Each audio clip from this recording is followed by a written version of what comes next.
Clint Eastwood actually served. A lot of people don't know that. Drafted during the Korean War, stationed at Fort Ord, and at one point his plane went down and he had to swim 2 miles back to shore. After that, he got discharged and went into acting. But the military stuff clearly stuck because he's been making war movies ever since. Today I'm going through all of them and ranking them. Some are bad, but a few really hold up. This was super early in Eastwood's career, and he's barely in it.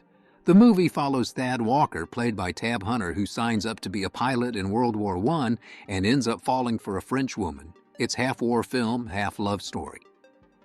The shots of the planes and the landscapes look gorgeous. That's not the problem. The problem is Tab Hunter.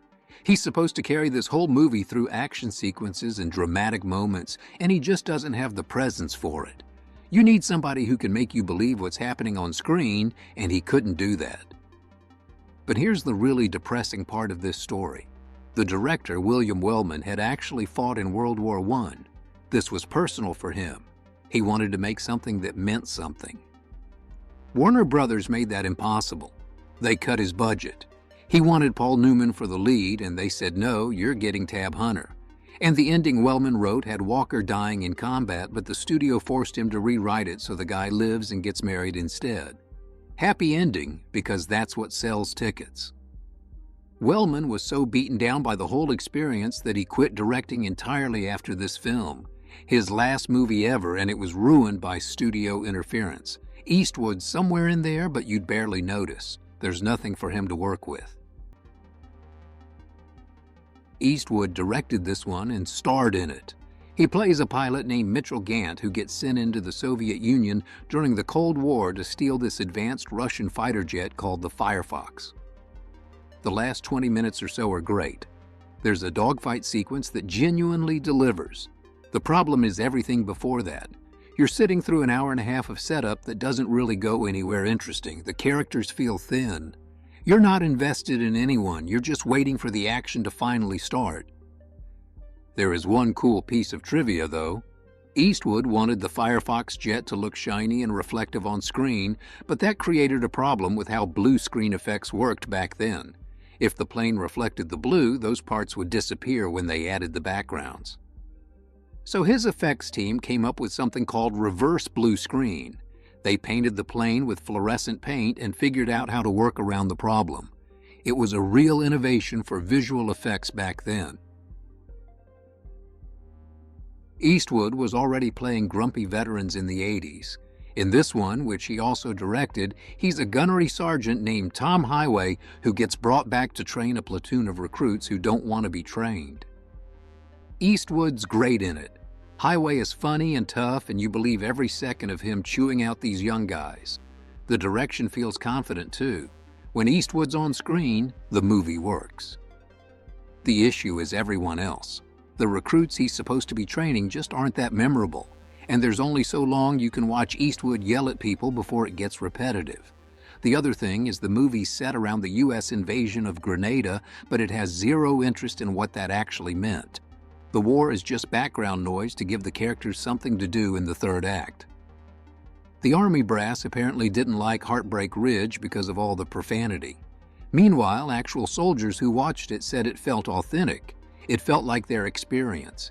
And if the people you're making a movie about think you got it right, that means something. Spielberg says this is one of his favorite war movies, so that's a decent endorsement. It's World War II, and an Allied officer has been captured by the Nazis. Richard Burton and Eastwood lead a small team on a mission to rescue him from a fortress in the Alps. But then it turns out somebody on the team is secretly working for the Germans, and suddenly you've got a spy thriller layered on top of your war movie. That combination keeps you guessing. But the downside is the spy stuff gets really convoluted.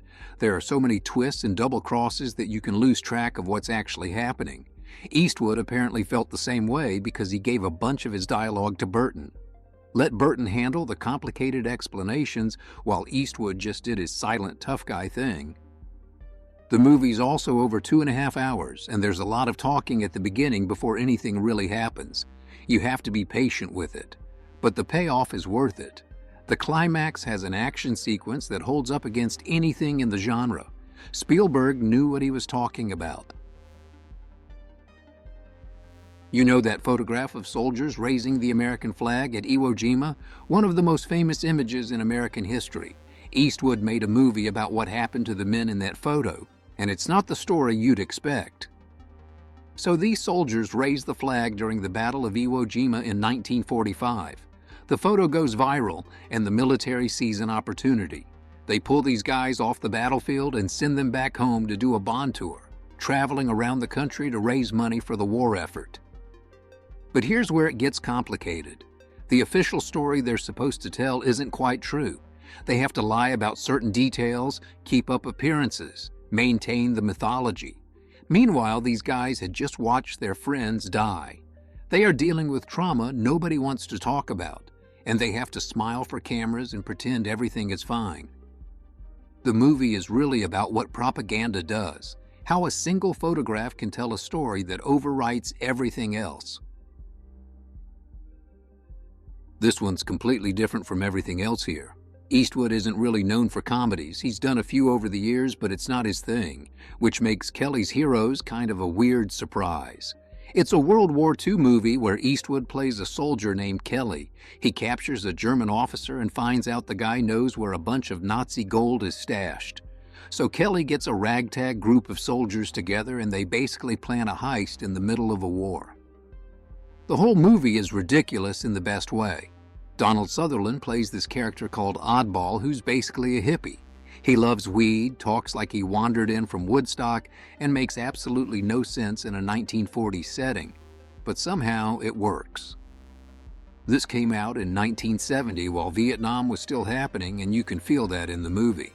There's this cynical edge to it. These soldiers aren't fighting for honor or country, they just want to get rich and get out. It's not trying to say anything profound about the tragedy of war. It's a bunch of guys shooting Nazis and chasing gold, and sometimes that's exactly what you want from a movie. If you liked MASH, you'll probably love this one. This takes place right after the Civil War, but calling it a war movie almost undersells it. It's really about what happens to people after the fighting stops. Eastwood plays Josey, a farmer whose wife and son are murdered by pro-Union soldiers. He's got nothing left, so he joins the Confederate side just to get revenge on the men who destroyed his family. Not because he believes in the cause, just because they're the ones offering him a chance to kill the people he hates. The war ends, but nothing gets better for Wales. Bounty hunters come after him. He can't escape what happened or what he did.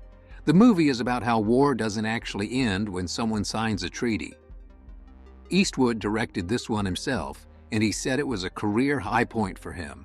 Wales might be one of the best characters he's ever played. This anti-government loner who just wants to be left alone but can't stop the past from catching up with him. Flags of Our Fathers was part of a two-film project, and this is the other half. Same battle, same events, but told from the Japanese side. Ken Watanabe plays General Kuribayashi, who's been sent to defend Iwo Jima from the American invasion. He knows they're going to lose. Everyone knows. But he does what he can, fortifying the island with tunnels and trying to keep his men alive as long as possible. Decades later, letters written by Japanese soldiers during the battle were discovered in those tunnels. That's what the movie is built around. Eastwood's direction here is the best it's ever been. He's not interested in making combat look exciting. A lot of movies claim to be anti-war, but still make the battles look cool. This one doesn't do that. It just shows you how awful the whole thing was for everyone involved. Put Flags of Our Fathers and Letters from Iwo Jima together and you've got something really rare. An American director showing both sides of a battle with equal humanity. No good guys, no bad guys. Just people caught in something terrible. The film still has a perfect score on Rotten Tomatoes after all these years.